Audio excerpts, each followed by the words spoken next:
right, you ready for the exercises? This is going to get a little bit crazy, but once you can do this stuff, really, you're ready to play so much more jazz than you were playing before. This is going to be the common root exercise. So it's still going to go through the circle of fifths from C to F to B flat to E flat, A flat, all that stuff that you've already been practicing, except now we're going to play every possible C roll before moving on.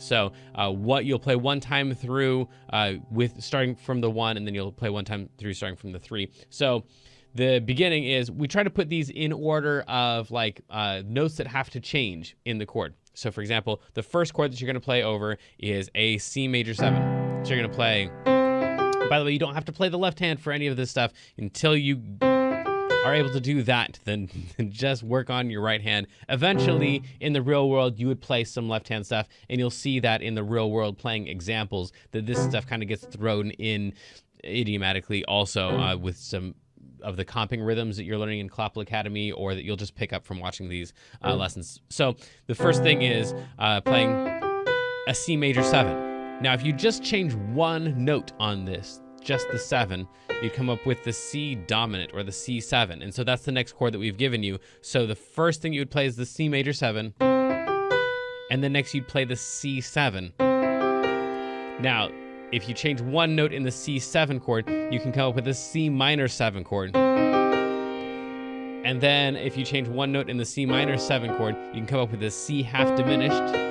And if you change one note from there, you can come up with a C fully diminished. So your pattern is going to go C major 7, C dominant, C minor 7, C half diminished, C fully diminished. You get one bar of a break, and then you'd move on to the F and just do the same thing on the F. Now, the danger of this exercise, and they all have their dangers, is that eventually your hand will get used to all of the movements that you do. So you lower the top note, then you lower the middle note, then you lower the upper middle note, then you lower the top note again, and then you move on to the next thing, and you haven't really thought about the chords. So this will have to be something that you do on purpose, thinking about each of the chords and looking at each of the chords. That one, then that's a C minor 7, that's a C half diminished, that's a C fully diminished as you play through them, and then moving on to the next one. Otherwise, your hand is just going to play the first chord, F major 7, lower,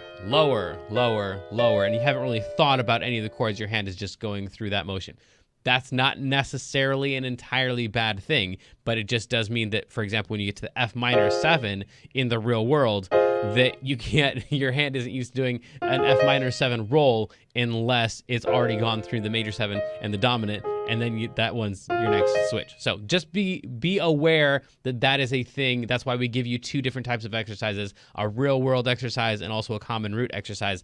This is the quickest way to go through all of the different C variations, but then also you want to be thinking about each of them individually. So we're trying to help you avoid all of those pitfalls. Each exercise is going to have its own dangers to watch out for, though.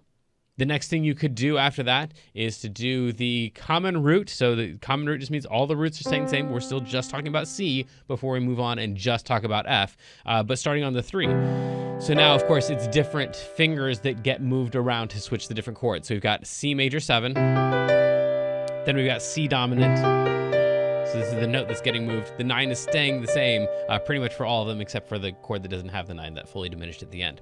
So there's the C7, then the C minor 7, then the C half diminished, and then on the C fully diminished, of course, we don't have that 9 at the end. It's still just going to be that C. So you're coming off of this C half diminished, you're going to go into C fully diminished. Now, these chords almost never show up in this order again. So you almost never have a C major 7 to a C dominant to a C minor to a C half diminished to a C fully diminished. That's just not going to show up in the real world. But it does allow your brain to just focus on C before moving on to the other ones.